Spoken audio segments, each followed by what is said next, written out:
მოგესალმებით, დღევანდელი ჩვენი გაკვეთილის თემა არის ბანკი და ბანკთან დაკავშირებული სიტყვები. ბევრს აღარ გავაგრძელებ და პირდაპირ წარმოგიდგენთ სიტყვებს, რომელიც ბანკთან დაკავშირებით ყოველდღიურად შეგხვდებათ. მოდი დავიწყოთ პირდაპირ ბანკით. ინგლისურად ბანკი არის bank, მთავარი ოფისი არის head office ან main branch. აი ქართულად სათავო ოფისი. თუ გინდა ნებისმიერი ფილიალი, ეს არის branch. ანუ კიდევ ერთხელ გადავხედოთ, bank ბანკი, branch ფილიალი, სათავო ოფისი, head office and main branch. გადავიდეთ სიტყვებზე, რომელიც დაკავშირებული არის ბანკთან. Bank, bank card, საბანკო ბარათი, bank charges, საბანკო საკომისიო გადასახადი, bank account, საბანკო ანგარიში. ქართულში უკვე account-იც კი შემოსულია. ახლა უცებ გავეცნოთ ფრაზებს, რომელიც account-ით არის შედგენილი. Bank account უკვე გასაგებია. Current account, რაც ნიშნავს მიმდინარე ანგარიშს, აი უნივერსალური ანგარიში რო გვაქვს ხოლმე, ეს არის current account. Savings account არის ანგარიში, ანუ დაზოგვის ანაბარი, სადაც თანხას, დაზოგვილ თანხას ვინახავთ. Savings account. ანგარიშის გახსნა არის to open a bank account and to open an account. თუ ბანკს არ ვამბობთ. ფული არის money.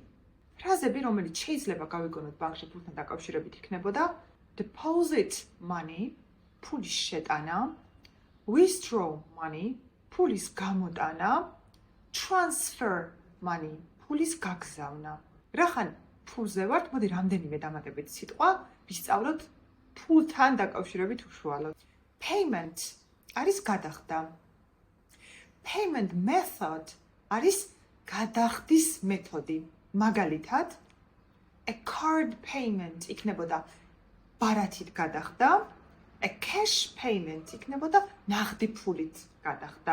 აქვე ვისწავლოთ, რომ currency არის ვალუტა, მაგალითად, რა ვალუტაში გინდა ფულის დაზოგვა, დოლარში თუ ლარში, ეს არის currency, ვალუტა. Exchange rate არის ვალუტის გაცვლის კურსი. ანუ თუ ვუყურებ დაფებზე რო არის ხოლმე თბილისის ქუჩებში, აი რა არის ეს გაცვლის სავალუტო კურსი? აი ეს არის exchange rate. ანუ რამდენი ლარი არის, რამდენი დოლარი. გადავიდეთ სხვა ფრაზებზე. Condition არის პირობა. მაგალითად, თუ მინდა სესხის აღება, აი რა არის ამისი პირობა? ეს იქნებოდა condition. ფულის სესხად აღება არის take a loan. Loan არის სესხი, take a loan არის სესხის აღება. Interest არის პროცენტი, რომელსაც აი ფულს თუ შევიტან, მაგალითად ბანკში, რაც მერიცხება სარგებელი პროცენტი, ეს არის interest. ანუ ნებისმიერი პროცენტი, რომელიც მემატება, ანუ და გადავიხადო, ეს არის interest. Formalities არის ფორმალობები, მაგალითად ფორმალობა რომ გავხსნა account-ი, აი საბუთები, რაც უნდა შეივსოს, ეს არის formalities. Fill in არის შევსება. მაგალითად, fill in the documents არის საბუთების შევსება. და ძალიან მნიშვნელოვანი თანამედროვე სამყაროში, online banking, ეს არის mobile banking, online banking. მოკლედ, ეს იყო სიტყვები, რომელიც დაკავშირებული არის ბანკთან და ბანკის ლექსიკასთან. ცალკე ვტვირთავ ვიდეოს წევრებისთვის, ასე რომ თუ გახდებით ჩემი YouTube-ის წევრი, გასწავლით 10 ძალიან მნიშვნელოვან ფრაზას, რომელიც უნდა გამოიყენოთ ბანკში. მაგრამ თუ არ გაქვთ ამის სურვილი, რა თქმა უნდა შეგიძლიათ, რომ ეს ფრაზები ამოიწეროთ და უბრალოდ ჩაწეროთ ChatGPT-ში თუნდაც, კითხოთ, აი ამ ფრაზით შემიდგინე ძალიან მნიშვნელოვანი ფრაზა, რომელსაც ბანკში გამოვიყენებ და ChatGPT თვითონ გაგიკეთებს. თუ გინდა ვთქვათ ქართული თარგმანი, თხოვეთ ასევე რომ ქართული თარგმანიც მოაყოლოს. აქვე პატარა ინფორმაცია ჩემს YouTube არხის წევრობასთან დაკავშირებით. მოკლედ შევქმენი საწევრო, ასე ვთქვათ, YouTube-ი გაძლევს ამის საშუალებას, იმისათვის, რომ მაქსიმალურად ხელსაყრელი იყოს თქვენთვის, შევქმენი გადახდის ორი ვარიანტი, ანუ ერთი არის $15 და მეორე არის $30, ეს არის თვეში გადასახადი. თუ ვთქვათ, დარეგისტრირდებით, გადაიხდით, არ მოგეწონებათ წევრობა, შეგიძლიათ რომ ყოველთვის გავუქმოთ წევრობა და პირველი, მე მგონი, ერთი კვირის განმავლობაში ფული უკან დაგიბრუნდებათ, თუ ეს არ მოგეწონებათ.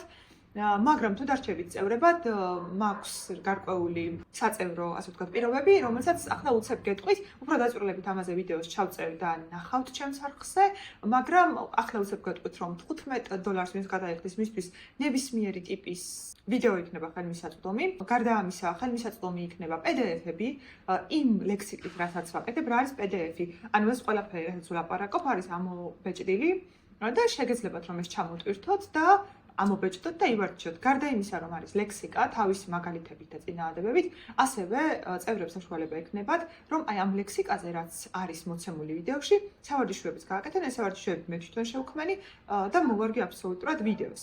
იმისათვის, ვინც გადაიხდის $30, ცალკე შევქმნი Facebook-ზე ჯგუფს, სადაც მაქსიმუმ იქნება 10 წევრი. დავამატებთ Facebook-ზე და დაგამატებთ მე ჯგუფში, სადაც გვექნება კომუნიკაცია.